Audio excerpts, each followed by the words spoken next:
Challenger 2 to brytyjski czołg podstawowy trzeciej generacji. Wszedł on do służby w 1994 roku, zastępując niezbyt udany czołg Challenger 1. Do 2002 roku wyprodukowano około 450 egzemplarzy, które są użytkowane przez Wielką Brytanię i Oman, który zamówił 38 sztuk, dostosowanych do tamtejszych warunków. Dodatkowo, jak wiemy, 14 Challengerów przekazano na rzecz Ukrainy, gdzie powoli odnoszą pierwsze sukcesy.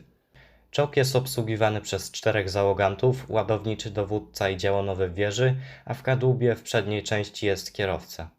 Uzbrojenie stanowi w pełni stabilizowana armata gwintowana L30A1 o długości 55 kalibrów.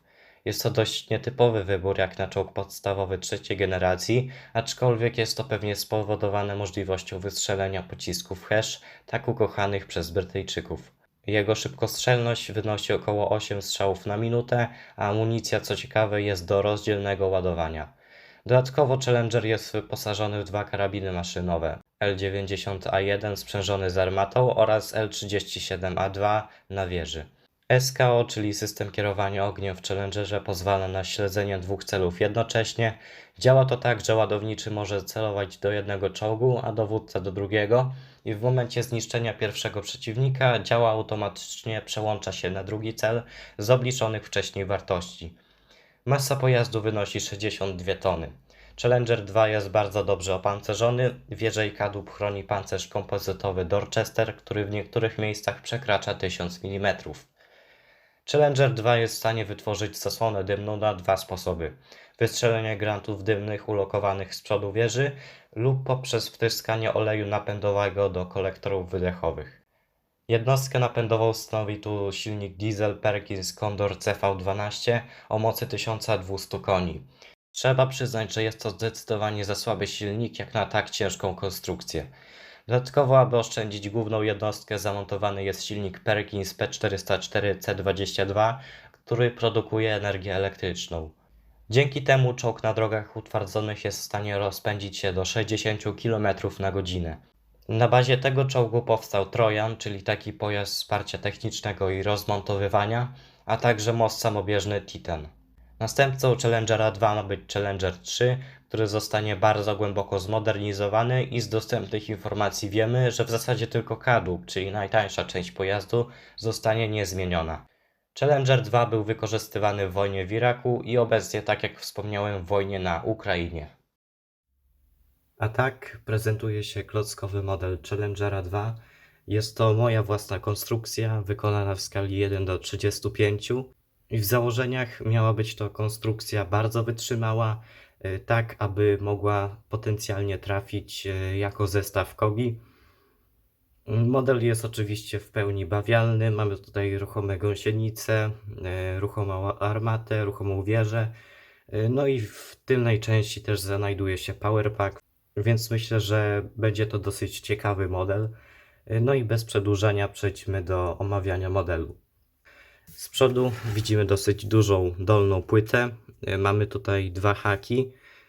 Wyżej widzimy 2 lampki. Tutaj te czerwone pręty to są 2 gaśnice. One powinny być trochę krótsze, no ale nie miałem takich elementów, żeby cokolwiek tutaj innego dać. Po bokach udało mi się tutaj zamontować lusterka. To głównie z tego faktu, jak został zamontowany ten boczny fartuch. Dalej tutaj widzimy pełno różnych skosów. Jestem bardzo zadowolony z tego, jak to się udało tutaj wszystko spasować. Po środku tutaj powinien być właz kierowcy, no ale oczywiście go nie ma, bo nie wiedziałem jakich tutaj elementów po prostu użyć. Tutaj mamy peryskop kierowcy. Idąc dalej mamy trakcję jezdną. Myślę, że dosyć fajnie wygląda. Tutaj na końcu mogłaby się znaleźć jeszcze taka zębatka jak w Shermanie najnowszym, aczkolwiek no niestety nie zmieściła mi się pomiędzy tutaj tym fartuchem a kołem napędowym, więc po prostu jest bez tego.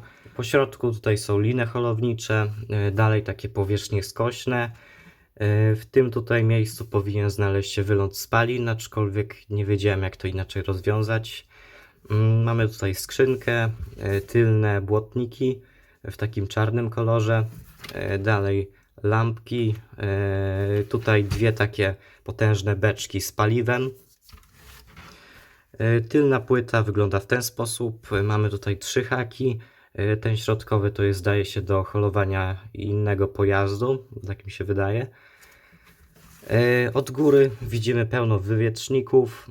Tutaj po środku jest uchwyt na lufę do odciążenia mechanizmu podtrzymującego. No i za niego możemy sobie chwycić. Mamy tutaj taki moduł. A w środku możemy znaleźć chłodnicę z 3 takimi wielkimi wentylatorami. Pod spodem powinna jeszcze znaleźć się przekładnia oczywiście, no ale to nie jest koniec, bo z boku możemy znaleźć drugi panel. W ten oto sposób się prezentuje. No i tam już mamy pełen power pack. Po środku tutaj widzimy silnik. Dalej tu jakiś element dosyłający, tutaj pewnie jakiś element przekładni. To mogą być jakieś zbiorniki na jakiś olej, na przykład do naoliwienia tłoków czy coś w tym stylu. No i tutaj po bokach widzimy jeszcze zbiorniki z paliwem. Wieża wydaje mi się, że wygląda dosyć dobrze. Użyłem tu kilka rozwiązań z oryginalnego zestawu. Mamy tutaj działo z takimi prążkowaniami. Wydaje mi się, że bardzo ładnie to wygląda. Armata jest generalnie ruchoma, aczkolwiek przez zawias, jakiego użyłem tam w środku, no ona dosyć może łatwo opadać. Aczkolwiek teraz przykleiłem ją patafixem, przez co może umiejscowić się w jednej pozycji. No ale tak to jak widzicie sama opada, nie można jej utrzymać w jednym miejscu. Aczkolwiek temu problemowi może zaradzić specjalny odlew, jaki jest już w kolekcji Kobi. Przez to armata będzie bardzo dobrze wyglądać i dodatkowo będzie w pełni ruchoma. Dalej tutaj widzimy wyrzutniki granatów dymnych. Ich powinno być tutaj 5, aczkolwiek no, nie wiedziałem jak to inaczej rozwiązać. Mamy tutaj optykę, powierzchnie skośne. Tutaj kolejne jakieś przyrządy optyczne. Dalej mamy karabin maszynowy. Ja go wykonałem z takiego MG34. Jest on oczywiście ruchomy w każdą ze stron. Następnie widzimy 2 włazy. Możemy sobie je oczywiście otworzyć.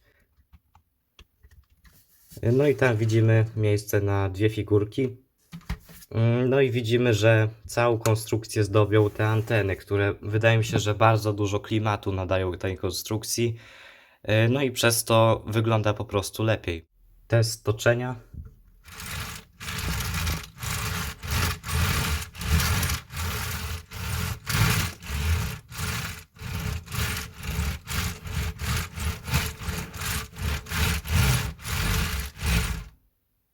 No i płynnie przechodząc do podsumowania, dajcie znać, co myślicie o mojej konstrukcji. Nie zapomnijcie o subskrypcji kanału i polubcie ten film dla zasięgu. A na dzisiaj to by było tyle. Trzymajcie się. Cześć.